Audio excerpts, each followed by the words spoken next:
ॐ तवसथामृतं तप्तजीवनं कविभिरीडितं कल्मषापहं शरवणमङ्गलं श्रीमदाततं भुवि गुणन्ति भूरिराजना.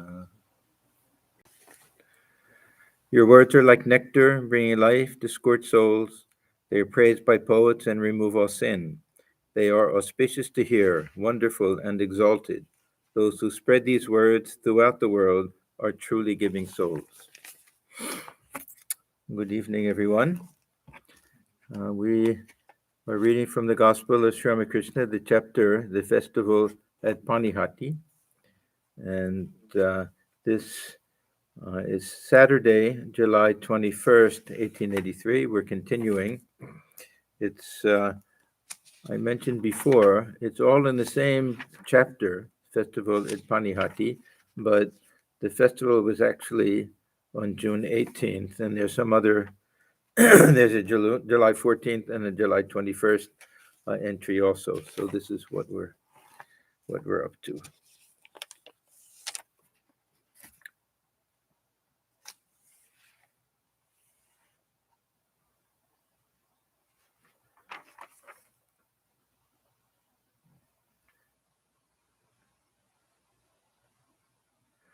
Sri Ramakrishna had come with Ramalal and one or two other devotees from Dakshineshwar, and they were actually going to make several visits that day. And happened to be walking there, and they saw him, and they said, "Come on, and hop in.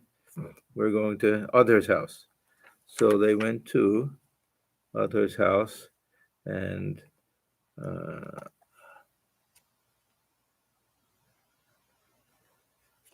the initial conversation was in the carriage itself. Okay, this is page 260. The carriage came to the crossing at Shobha Bazar in Calcutta. The master continued, saying, "Sometimes I find that the universe is saturated with the consciousness of God, as the earth is soaked with water in the rainy season." This is really a very beautiful image. Especially we know how much rain comes in the rainy season, and how everything is just saturated. You can walk on the open field and feel the water like a sponge coming back up. So this was that vision that Thakur had, where he would see everything as Chinmay. Everything is endowed with consciousness, or sometimes he would say that I see the Divine Mother manifest everywhere. He had different ways of understanding it and different experiences.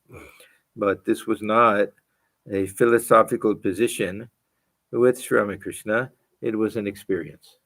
He actually saw and felt and realized the essential nature of this universe to be not what we take it to be. Of course, we don't know anything about this universe. What we get through the senses all comes through the mind. And we only get the appearance. We only see the outside of things. What the thing is, the thing in itself, is something that is never available to perception. It's something that we speculate about, but these mystics, they would have some special vision where they would feel and they would see this consciousness of God, he says, so that divine consciousness, or sometimes that divine Shakti, whatever it is, he would see that pervading everything, as the earth is soaked with water in the rainy season. Well, I see so many visions, but I never feel vain about it. And with a smile, that you should speak of vanity, sir. Master, upon my word, I don't feel vanity even in the slightest degree. There once lived a man in Greece, Socrates by name. A voice from heaven said that he was wise among men. Socrates was amazed at this revelation. He meditated on it a long time in solitude, and then realized its significance. He said to his friends, "I alone of all people have understood that I do not know anything. But every man believes he is wise. In reality, all are ignorant." Socrates was the father of Western philosophy. All Western philosophy, they say, goes back to either, sometimes they say Aristotle or Plato, but Socrates we know because of the dialogues he had with Plato. So these were the ancient Greek philosophers, and they really started everything. They started the whole democracy and the government and other things. The ancient Greek civilization was something amazing. They also had the concept of Atman soul. Yes, they had the concept of Atman, or the soul.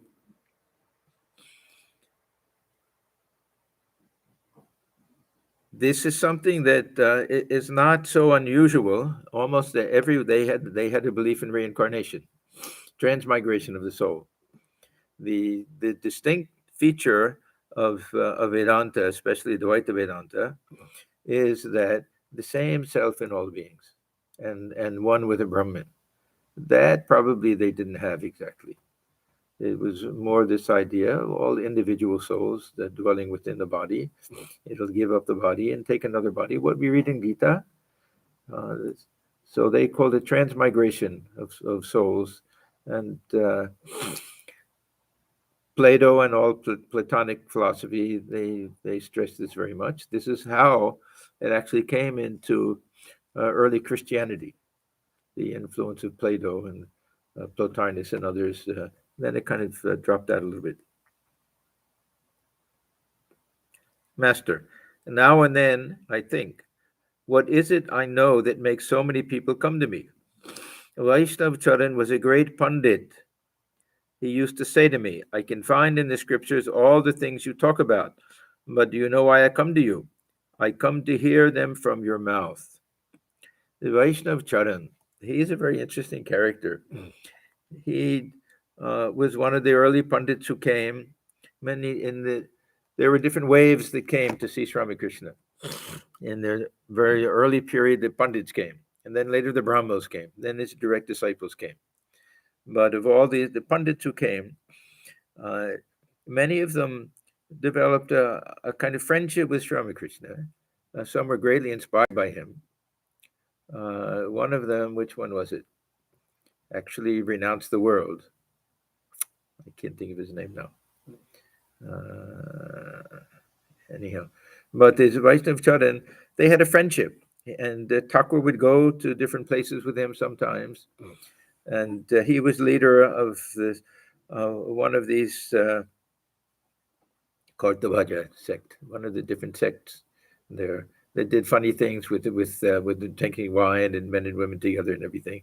But Thakur didn't mind; he was innocent like a child, and and he quotes him many times. But some of the great teachings of Thakur, he'll say, Vaishnav Charan said this.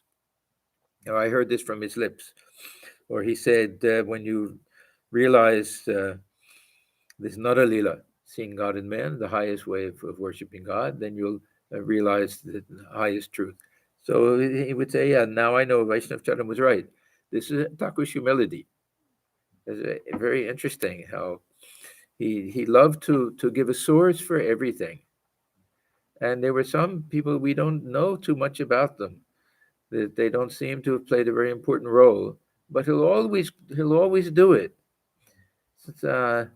What is his teaching about giving a twist to the passions? He said he heard this from one Girindra, somebody. And then he'll say the wandering sadhu from Rishikesh, that he said, or Swami Bhaskarananda from Benares, that you give up the body after 21 days. All these different things, he would quote sources, but he realized them. That was the difference. And because he realized these things, then they had a different impact when he would talk about them. This is what Vaishnav Chara was saying. All your words tally with the scriptures. Navadip Goswami also said that the other day at the festival at Pānihāti. You told us that day that by repeating the word Gita a number of times, one reverses it and it becomes Tagi, which means renunciation. This, of course, was the Totapuri's teaching. Gita, Gita, Gita, Gita, Gita, Gita, Gita. Like we have this, the Hamsa mantra. So hum, so hum, so hum, so hum, so hum, so hum, so hum, so hum becomes Hamsa. So Thakur was saying that, or Totapuri really, and Thakur accepted, of course, that the essential teaching of the Gita is renunciation.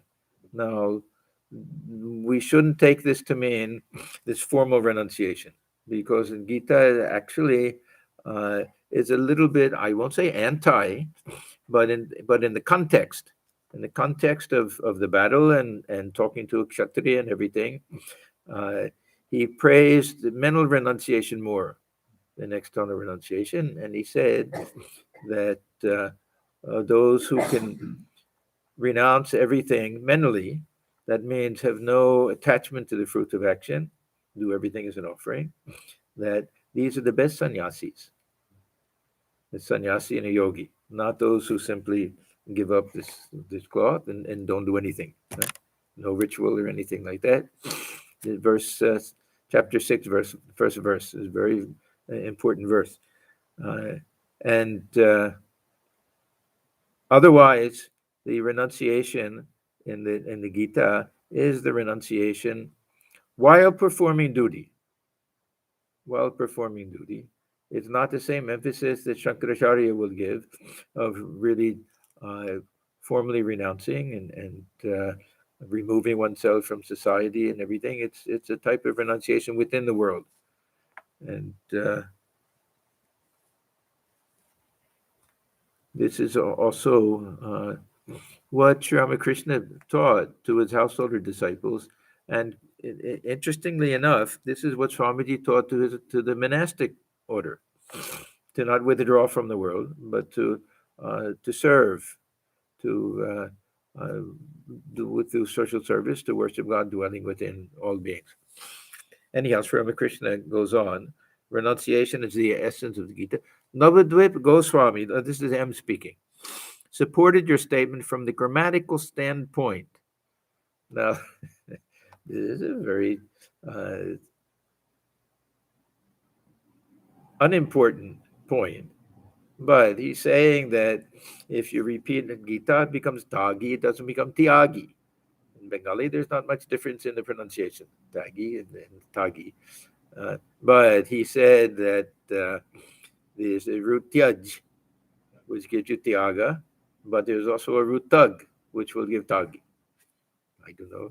I've never seen it or anything. But anyhow, this is really not the point of it. Whether the grammar is right or not, the idea is a beautiful idea. That the essence of Gita is renunciation. This is also what Holy Mother said about Sri Ramakrishna. That they were talking to her about Thakur's teachings, and she says, yes, everybody says that his main contribution was the harmony of religions. But I find that his main teaching was renunciation. Most gave that stress, renunciation of the ego and pride and everything, and the selfishness, and doing everything as an offering, leading a dedicated life, that type of renunciation. The Master, still speaking to M. Have you found anyone else resembling me, any Pandit or holy man? M. God has created you with his own hands, whereas he has made others by machine. All others he has created according to law. Master, laughing to Ramalal and the other devotees. Listen to what he is saying. Sri Ramakrishna laughed for some time and said at last, really and truly, I have no pride. No, not even the slightest bit. Yeah, there's so many stories that we hear. How Thakur early morning, he would be going to pick some flowers for puja and everything. And some rich man would come and they would think he was the gardener and say, oh, can you pluck some flowers for me? It was, yeah, sure. He would do it. He didn't care. Didn't want respect from anybody or anything. But why did he ask all the time? What do you think about it? Yeah, why did he ask? This is the way he could judge the intelligence and the spiritual maturity of the people, how much spiritual insight they had. how much spiritual insight they had, that because he looked like an ordinary person, he nothing so special about him. Even his dress, he didn't dress like a sannyasi or anything. And many people went, and they thought he was a madman, or they weren't impressed. So it wasn't that his feelings would be hurt or anything. He knew that in order to recognize a holy person, one has to also reach a certain stature. So this was his way of testing them.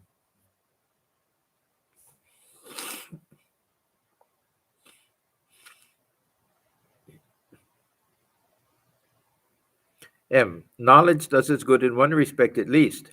It makes us feel that we do not know anything, that we are nothing. So this goes back to that humility and to that Socrates thing. This is really true, that if we really delve deeply into some of these deep philosophical questions, and think very deeply about these questions. Was this world created? Is it spontaneous? Is there a God behind it? Do we have free will? Who's in charge? All of these types of questions. What's the point of anything? Why is there evil in the world? We go deeply into all of these questions, and we realize that we can't answer them. We can't answer them. We can come up with answers that are more or less satisfying, but we're not going to come up with a definitive answer that will solve the problem forever and that everyone will accept. We'll develop an attitude and a certain understanding and a worldview that works for us, and we like it, and it's helpful, and we see that it makes sense, and it fits in with circumstances that take place. But is it the only explanation for things? No. Even Thakur, he'll talk about everything as the will of the mother, and then he'll say, but if you eat chilies, won't your tongue burn? That means the karma is there also. The type of cause and effect is there. Other times he'll say just to play, all different possible explanations. But we realize that these aren't the result of some perfect logical system that takes into account every factor, and we can say, yes, that is absolutely true. It's not like the theoretical mathematics or anything like that. It is more like the social sciences, different theories and things that work better at different times and different models and everything. We look at the weather report. We have the European model and the American model and different things, and they'll give slightly different forecasts. Some will be a little better, some will be a little bit worse. Or economics. There are all these different models that we can use to try to predict the future. Sometimes we're 100% wrong. Brilliant people can take all the factors in and use their model and plug everything in, and it'll be wrong. We have no way of knowing really what how cause and effect works. So this is a very important stage, I think, in spiritual life, when we can finally say, okay, I'm not going to bother about this anymore. I'm not going to count the leaves till I can come up with a definitive number of leaves on the trees, that this isn't what it's about. There's no final authoritative answer. And I'll have a spiritual attitude that works for me. I won't care if it's objectively true or not. And these other things, I won't bother with. This is what Thakur means when he tells M, don't reason anymore. He doesn't mean don't be a fool. He doesn't mean don't constantly consider what's real and what's not real. That we have to do. But there's these other questions, these philosophical questions that are endless, that we can't come to a final conclusion about. We should just forget about. And people don't do it. They're constantly asking, if God is good, why is there evil in the world? Thakur sometimes will say, who can understand the ways of God? We really can't. We don't know why. Swamiji likes to say, don't blame God for these things. We ourselves are creating all this mischief and everything. But so this is a very good statement by M. Knowledge does us good in one respect at least. It makes us feel that we do not know anything, that we are nothing. Master, right you are. I am nothing, I am nobody. Then Thakur says, do you believe in English astronomy? I don't know why Thakur will ask these questions and then get bored. The M will feel some responsibility to try explain these things, and then Thakur will say, stop, my head is reeling. M. It is possible to make new discoveries by applying the laws of Western astronomy. Observing the irregular movement of Uranus, the astronomers looked through their telescopes and discovered Neptune shining in the sky.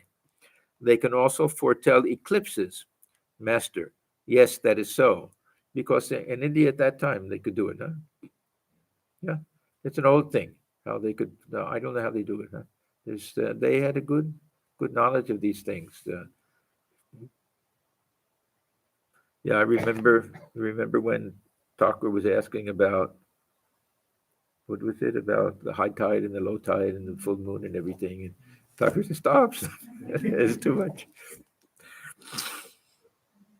The carriage drove on. They were approaching others' house. So all of this in the beginning of the chapter, we see that this day Thakur is on his way to others' house. All of this conversation is taking place in the carriage itself. And M, with that brilliant mind, how he remembers everything. They were approaching others' house. Sri Ramakrishna said to M, dwell in the truth, and you will certainly realize God.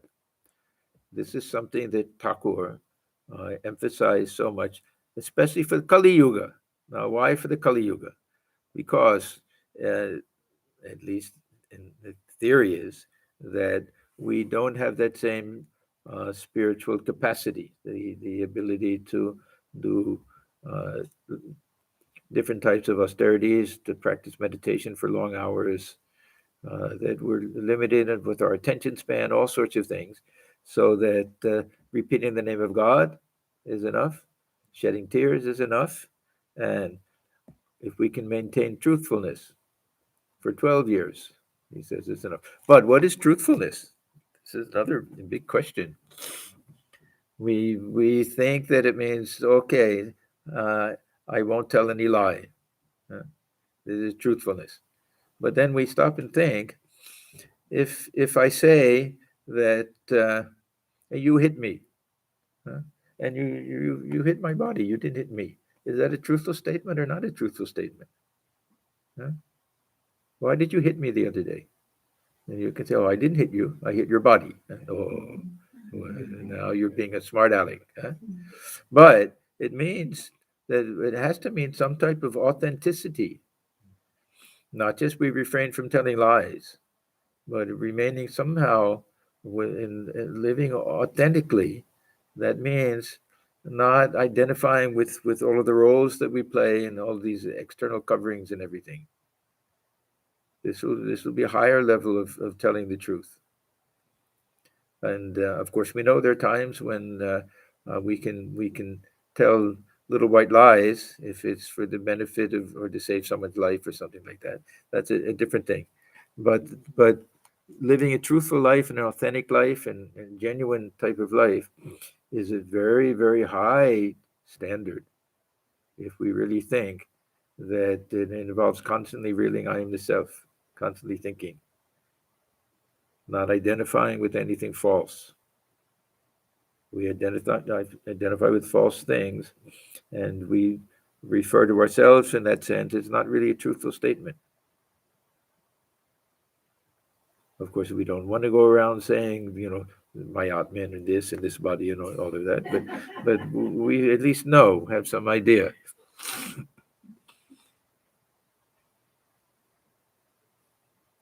So he's telling him, dwell in the truth, you will certainly realize God. And you said the other day to Navadip Goswami, O God, I want thee. Please do not delude me with thy world bewitching Maya. I want to realize thee. Master, yes, one should be able to say that from one's innermost soul. This is another thing that Thakur used to do very often, that someone would repeat what he said or would repeat some type of teaching that they heard from him, or even try to explain what he meant by something, and they may say something that's true, and then Thakur would say, yes, but you must assimilate it. A bit of a put down. It's almost like saying, yeah, anyone can parrot these things, and anybody can say these things, but you have to realize it.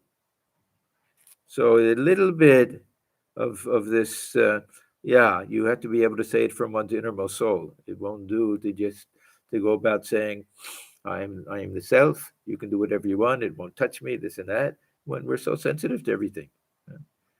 So what we say, it may be true, but we have to also be sincere. We have to realize that it's true. There are people who go around that they won't refer to themselves as I. They'll refer to themselves in the third person. This humble devotee. I know somebody like that. This humble devotee is willing to serve and to give this much money to help and everything. Tremendous ego behind that.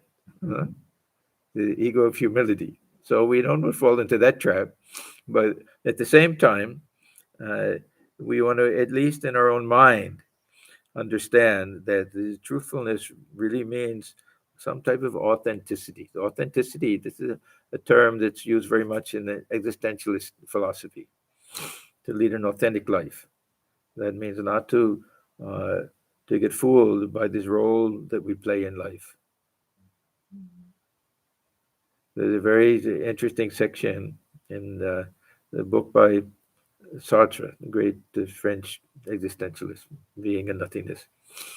He says he goes to the cafe and he sees the waiter, and he sees the waiter moving in a certain way, holding the tray in a certain way, everything, and then he realized that this man has become a waiter.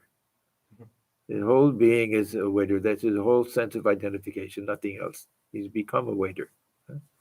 So this is what they call inauthentic living. Authentic living is to know that I am that wind of consciousness blowing towards the world. A very beautiful, beautiful idea. Sri Ramakrishna arrived at Adhar's house and took a seat in the parlor. Ramalal, Adhar, and M. Ramalal is accompanying him on a lot of these things, these trips. Probably he took over a little bit from Hriday. When Hriday had to leave, then at least for the ones there, he would be the one to accompany Sri Ramakrishna. Otherwise, before that, Hriday was always by his side. And in those days, he had frequent samadhis, and Hriday had to be there so he wouldn't fall down and everything. And then during this period, this is just when Sri Ramakrishna is telling everybody, look, I need somebody to stay here. He wanted Latu to stay. Eventually he did. He wanted Rakal, who stayed off and on until he finally did, and then Baburam. So there's three monastics. And then one would always be with him. And he wanted Baburam Maharaj, Swami Premananda, because Thakur went through different phases. Now, when we say that he couldn't bear the touch of any impure soul when he was in that state of samadhi, well, what about Hriday? He was the one who was always by himself, holding him up there. So this was a phase that he went through during that period of his life. He needed to have Baburam there because he went through different periods, different types of sensitivity, even truthfulness. He himself says that this truthfulness for him was a type of bai, like Shuchi Bai, that he became so fanatical about it that it was almost silly. He said now it's lessened a little bit.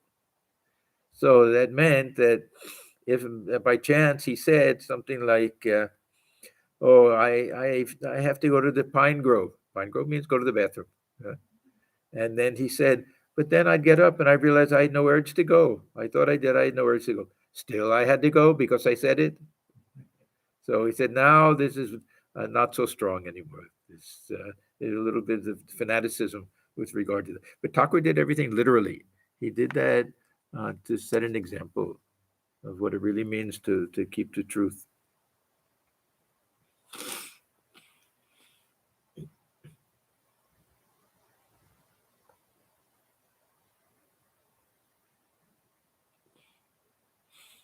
So Sri Ramakrishna arrived at Adhar's house and took a seat in the parlor. Ramalal, Adhar, and M, and the other devotees sat near him. Rakhal was staying with his father in Calcutta. So they had their home in the village, Shikra Kulingram, now one of our centers where Swami Sarvadevananji served for many years. And then they had their house in Calcutta. And then Rakhal also had his young wife at this time. So sometimes he would be with her also. Master to Adhar, didn't you let Rakhal know that I was coming? Adhar, yes, sir, I have sent him word.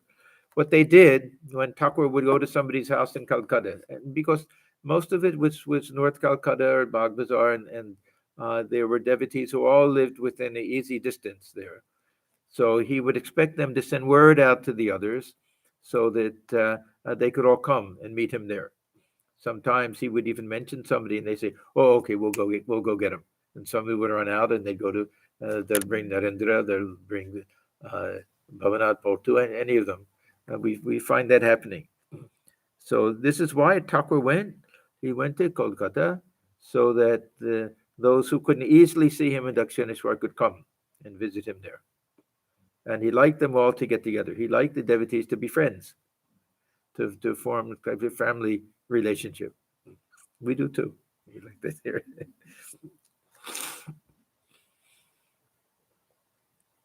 Finding that the master was eager to see Rakhal, Adhar at once sent his carriage to fetch him. See, Adhar had been yearning to see the master that day. There's Adhar. He had just seen him a few times. He'd recently come, and he formed this loving relationship with Thakur so quickly. We sometimes get the wrong impression. Oh, Adhar, he only cares about getting this big job. And he's pestering Thakur, and Thakur keeps telling him, don't be so selfish and everything. You have a good job already.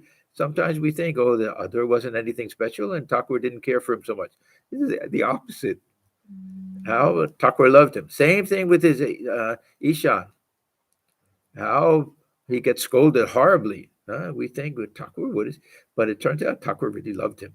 And he was a great, great devotee and a great, wonderfully charitable person, unselfish person, and everything. So how quickly they formed that relationship, that Thakur was yearning to see him, Adhar was yearning to see Thakur. Then is it because Thakur knew that he's going to have a very short life? We suspect that. Yeah. We suspect that the whole time that he's so anxious to get a good job and going about and asking people to recommend him and everything, that Thakur somehow knew that his life would be very short. He predicted that he'd fall from I don't know if he predicted he'd fall off a horse. Yeah, that's what he said, don't ride a horse ever. Oh. Anyhow, he passed away during Thakur's lifetime, right? Mm-hmm. Yeah, fell off a horse. Yes. I don't remember saying that, but anyhow.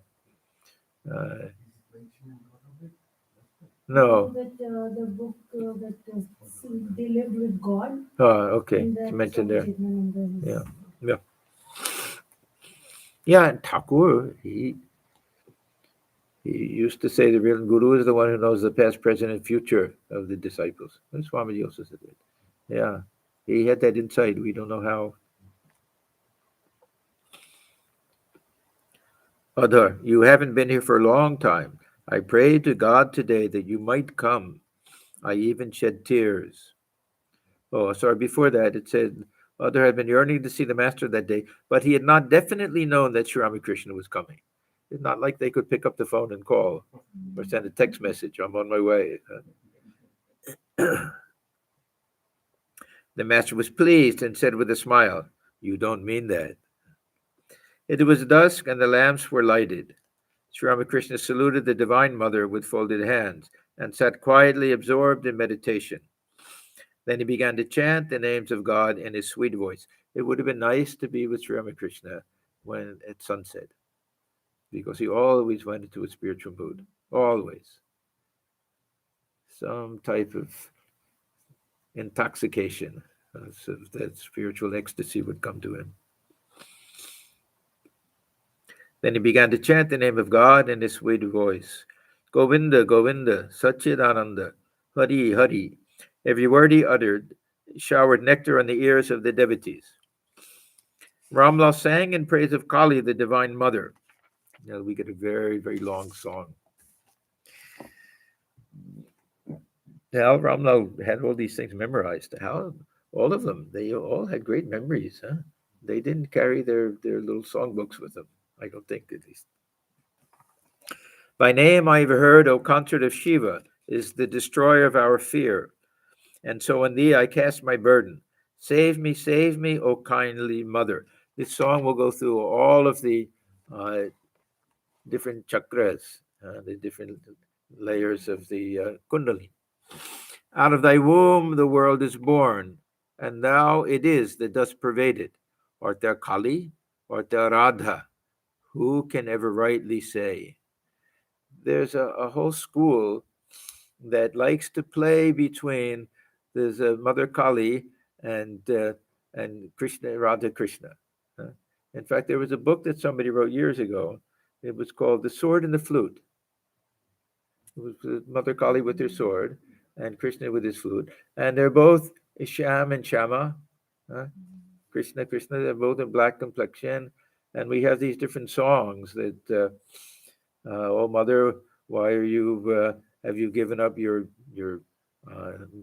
mala of necklace of skulls and have put on the wildflower and just how Krishna and Kali somehow belong to that same reality. Otherwise, they like to fight each other, the Vaishnavas and the Shaktas. But we have this other tradition where they kind of see them all belonging to the same ultimate reality. So art thou Kali, art thou Radha? Who can ever rightly say? Mother, in every living creature, thou dost have thy dwelling place. As Kundalini, thou dost live in the lotus of the Muladhara. We have so many different ways of thinking of Mother Kali or the Divine Mother. One way is dwelling within this physical body, not just dwelling within the heart and the source of consciousness, but as Shakti within this physical body, dwelling in Muladhara and working her way all the way up to the Sahasrara, where she will achieve union with Shiva. Shiva dwells here. And Mother Kali, she dwells wherever we are. For Sri Ramakrishna, she also dwelled up there. But for us, Thakur says, for most people within the three lower chakras. But for the spiritual aspirants, then at least we try to get up to the heart center and everything. As Kundalini, thou dost live in the lotus of the Muladhara. After it lies the Swadhisthana, where the four-petaled lotus blooms. There also thou dost make thy home, O mystic power of Kundalini. So she dwells in all of the chakras. We talk about transcending one. If we go up to the heart center, that means that the mind is no longer in the lower ones. But potentially she dwells within all of them.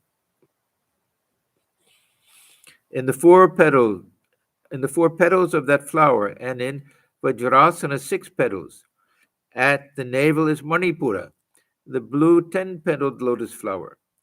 Through the pathway of Sushumna, thou dost descend and enter there. Yeah, this is another kind of physiological theory and also spiritual theory. Swamiji likes to take this as actually part of the physiognomy of the spinal cord. We have Ida Pingala, they'd go in kind of a figure 8, and then the empty hole will be Sushumna. And when this spiritual power rises in that special way, it goes through the middle. Otherwise, it goes around, and there's these other two nerve and different nerve plexes, whatever plexuses that we have, he says correspond to the different chakras and levels of Kundalini. Thakur doesn't go into that so much. He says we have a spiritual body, we have a love body, he says sometimes, where these things dwell. But Swamiji, we also say like in Anulom Vilom, you're trying to equalize the two bodies, or even in pranayam. How do you do it in those? I have no idea. The pranayama is different techniques and things to awaken. I don't know about these things. Thakur didn't emphasize these at all. He, in fact, is very much against Hatha Yoga and a lot of those practices because we become too body conscious with all of these things. Always thinking nostril, this nostril, that. That means we're thinking of the body the whole time. So it's better not to do too much of that.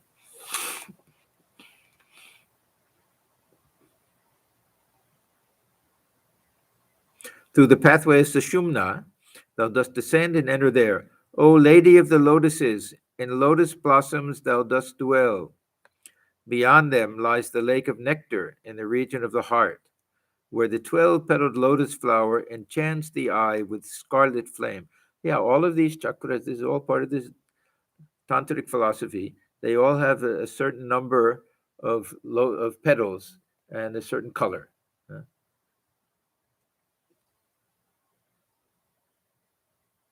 I met somebody once who was asking me about all these things, and then he rattled them all off. That this is how many lotus leaves and how many and what color each one is and everything, as if that he knew something. I was thinking, yeah, you could get a 10-year-old to memorize those things. These are very subtle things to have some conception of what it means. Is really you have to have some mystic vision. Otherwise, I have no conception how they came up with these things. Maybe the yogis can see these things. I don't know how they came up with this.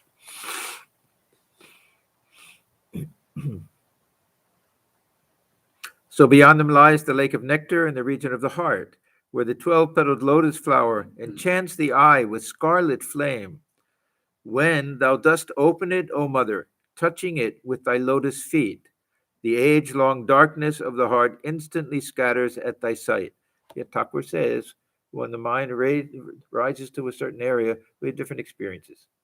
Sometimes we see everything as light, or the universe starts to vanish. These are all correlative to different levels of spiritual experience. Mind rising to different states. We don't have to bother about this individual thing in the body. Different rungs of the ladder, getting closer to the roof. The age-long darkness of the heart instantly scatters at thy sight. Above, in the throat, is the 16-petaled lotus flower of smoky hue. Within the petals of this flower there lies concealed a subtle space, transcending which one sees at length the universe in space dissolve. So that space within the heart that we read about, and even in the Upanishads. And higher yet, between the eyebrows, blossoms the lotus of 2 petals, where the mind of man remains a prisoner and past controlling. From this flower the mind desires to watch the sportive play of life. Highest of all within the head, the soul-enthralling center is, where shines the 1,000-petaled lotus, Mahadeva's dwelling place, Shiva. Having ascended to his throne, O spouse of Shiva, sit beside him. He's addressing the Divine Mother. Thou art the primal power, O Mother, she whose senses are controlled. The yogis meditate on thee as Uma, great Himalaya's daughter. Thou who art the power of Shiva, put to death my ceaseless cravings. Grant that I never fall again into the ocean of this world. Mother, thou art the primal power, thou the 5 cosmic principles.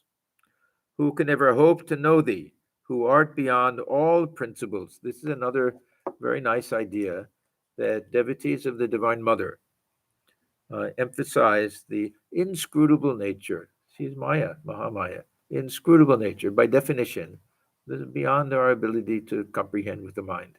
Inscrutable. Achintya. Only for thy bhakti's sake dost thou assume thy various forms. But when the devotee's 5 senses merge in the 5 elements, Mother, it is thyself alone that he beholds as formless truth. This is how the Shaktas, the devotees of the Divine Mother, can accept God with form and without form, can accept this duality and can accept oneness, at all the level of the Kundalini, all this state of mind. That as long as the mind is still not at the highest level, then we see God with form, and we see difference and distinction. When it goes even higher than that, then we're just merging in that oneness. So we have that one beautiful song, in dense darkness, mother, thy formless beauty sparkles. Therefore the yogis meditate on thee in the deep forest cave, where there's you don't see anything. That's the formless form of the Divine Mother. They say with Ram Prasad that as he got older, towards the very end of his life, that his songs were all about that kind of formless aspect of Mother. And his mind was drawn towards that. That was the sign he was about to leave the world. What Thakur also says that.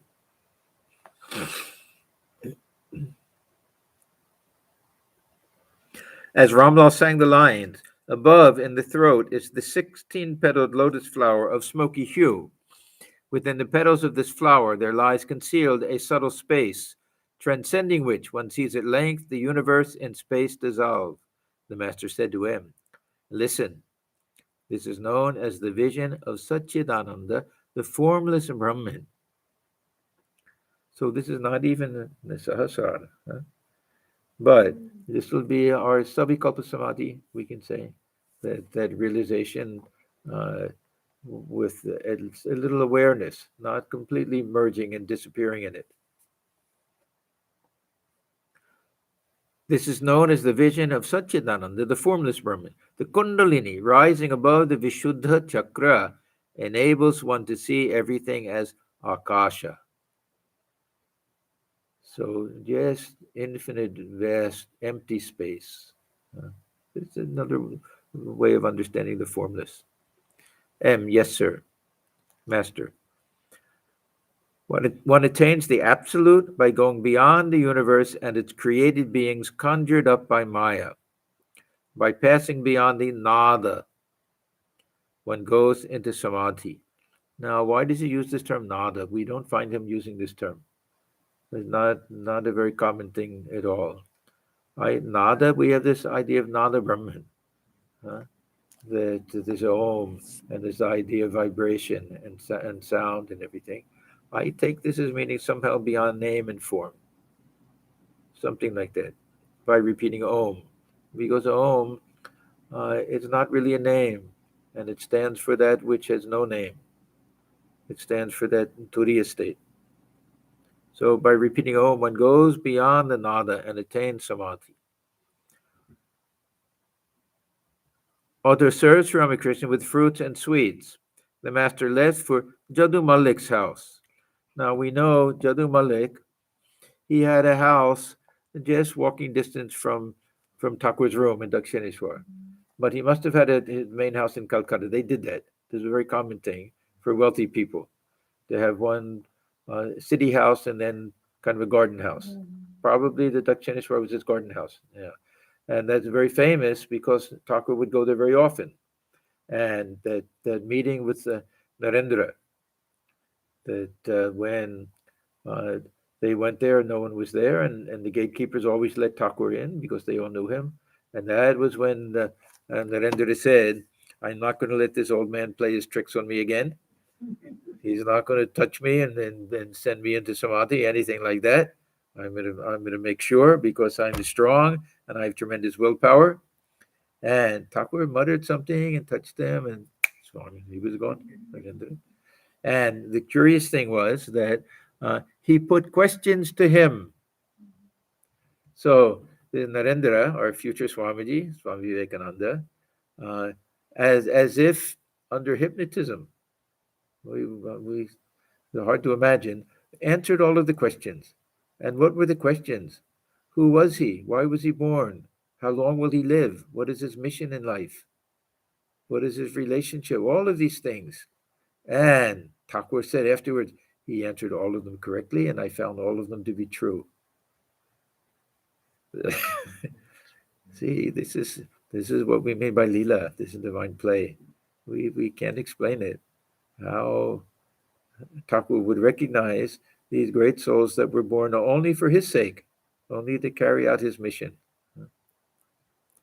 These antarangas. Yeah, they were all connected. They have this aquatic plant, Kalmishak, that it looks like they're all separate. You look at the surface, but if you pull one out, all of the others come along with it. They're all connected underneath. So he used to say that that was his relationship with all of his direct disciples that way. So that was Jadhu Mallik's house in Dakshineshwar, but this will be somewhere near Atta. I'm assuming we're somewhere in North Calcutta.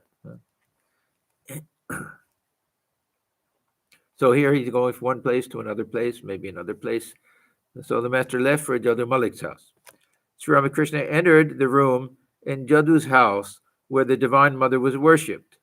He stood before the image, which had been decorated with flowers, garlands, and sandal paste, and which radiated a heavenly beauty and splendor. They had an interesting relationship. Jadhu was very, very free and informal with Sri Ramakrishna. He didn't show this tremendous respect and bow down before him and all of that. More like a friend, and was attracted to him, but was a very, very wealthy and worldly man. And Thakur would sometimes say, well, what happened to these old spiritual tendencies? Now I see you only care about keeping these flatterers. We'll see that. Why do you keep all these flatterers around? All that he's talking about is money and this and that. There's one incident where somebody was talking about selling something, and Jadhu says, oh, will you give it for this much?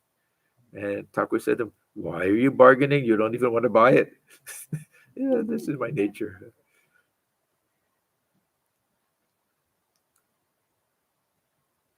So Sri Ramakrishna entered the room in Jadhu's house where the Divine Mother was worshipped. He stood before the image, which had been decorated with flowers, garlands, and sandal paste, and which radiated a heavenly beauty and splendor. Lights were burning before the pedestal. A priest was seated before the image. The master asked one of his companions to offer a rupee in the shrine, according to the Hindu custom.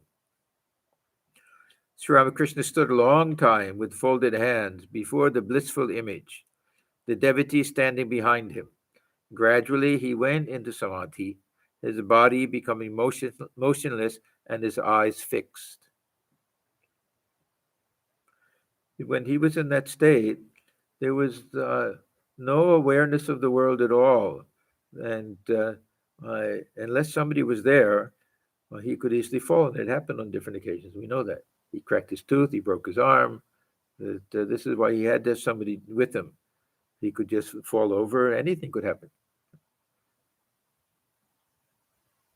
With a long sigh, he came back to the world of the senses and said, still intoxicated with divine fervor, Mother, goodbye. I don't know what he really said. Maybe Ashi. I'll come again. Ashima. Ashima. Yeah, in Bengali, probably other Indian languages, they'll never say, I'm going. They'll say, I'm coming. I'll come again. I'll see you again. Yeah. One time, and Thakur would tell them, if anybody saw me, Dachi, I'm going. He said, no, don't say that. One time, somebody said to Holy Mother that I'm leaving. And she said, oh, okay, Jao, go. And then she said, oh, why did I say it that way? And that person actually died after that. Not because she said it.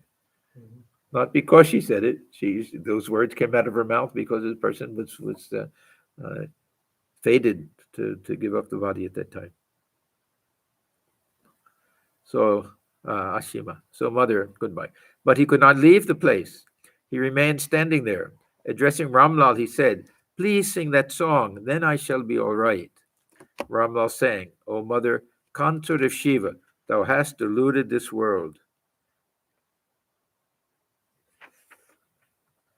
The master went to the drawing room with the devotees. Every now and then he said, O Mother, please dwell in my heart.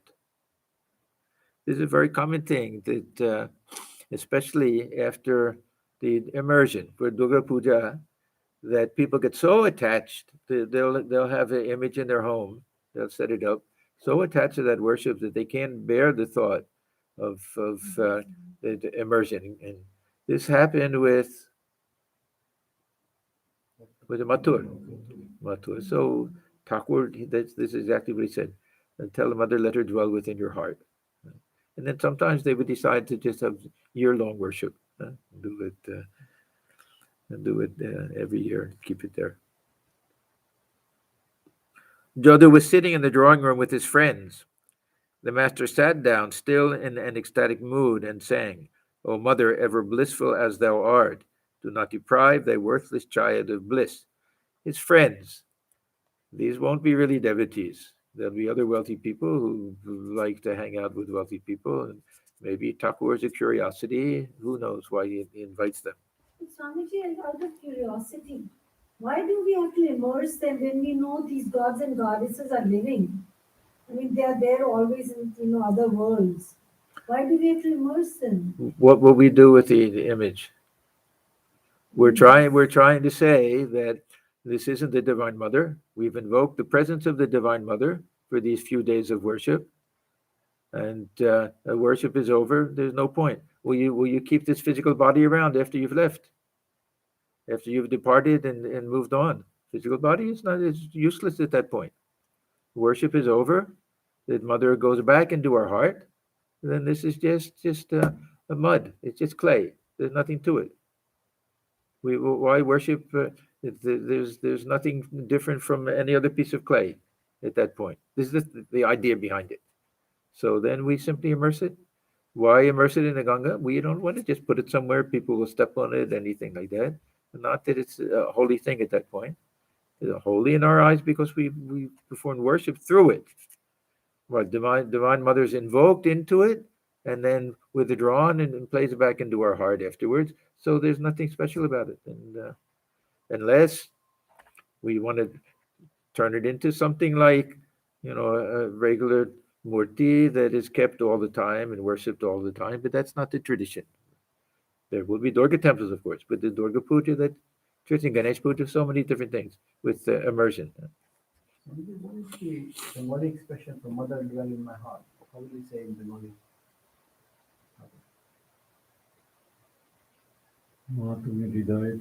Hridoy Thakur. Yeah, nothing special, just dwell within the heart. Yeah.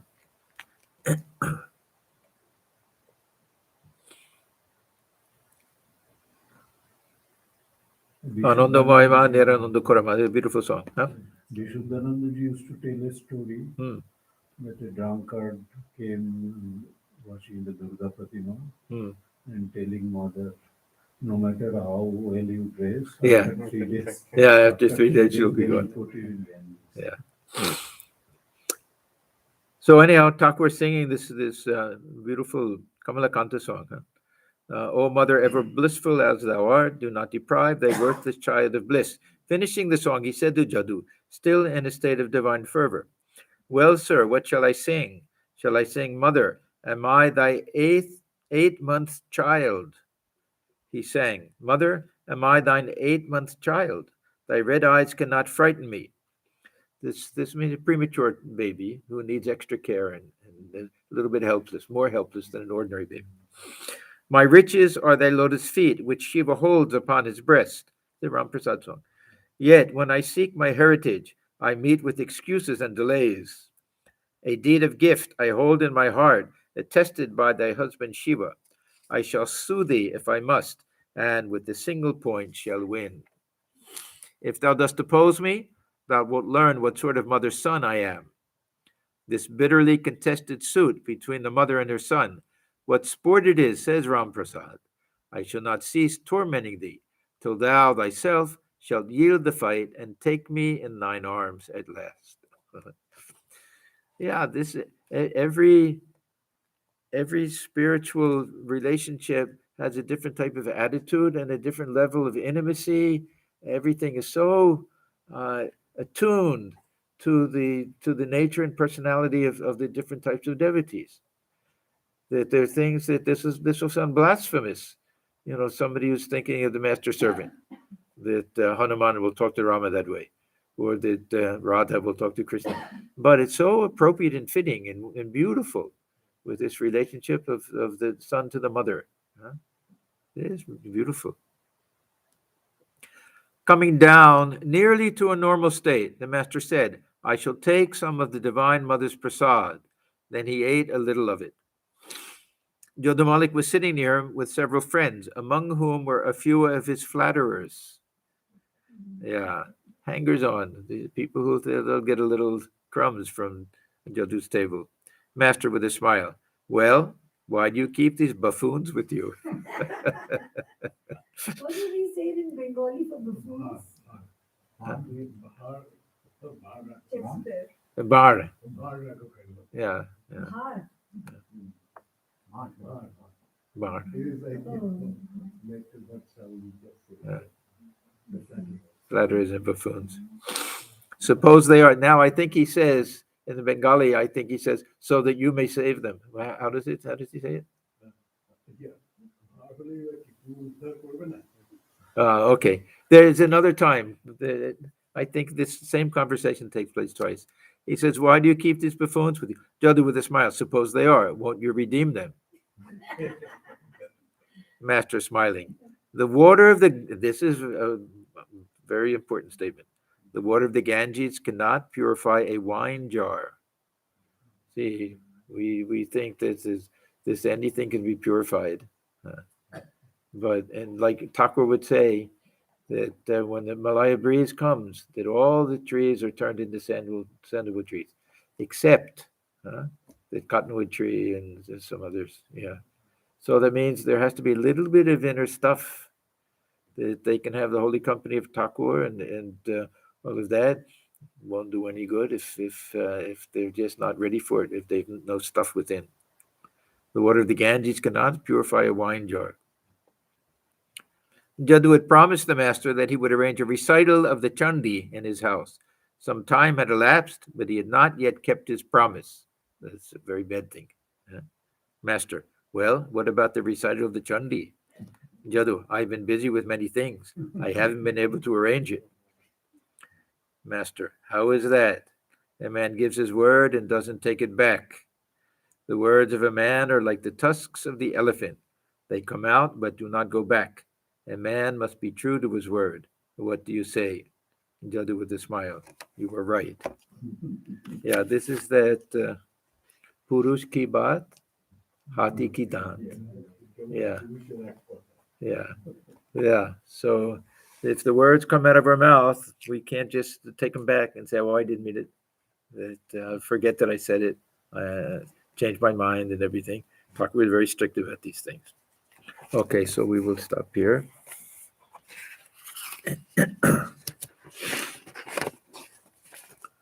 Om Niranjanam Nityamanandurupam Bhaktanagam Hatudvikraham Vahi Ishavataram Parameshamidhyam Tam Ramakrishnam Shirasa Namamaha. We bow our heads before Sri Ramakrishna, who is stainless, of infinite nature, whose heart melts in sympathy for his devotees, who is an embodiment of the divine and the Supreme Lord, and ever worthy of our worship. Om Shanti, Shanti, Shanti. Peace, peace, peace be unto all.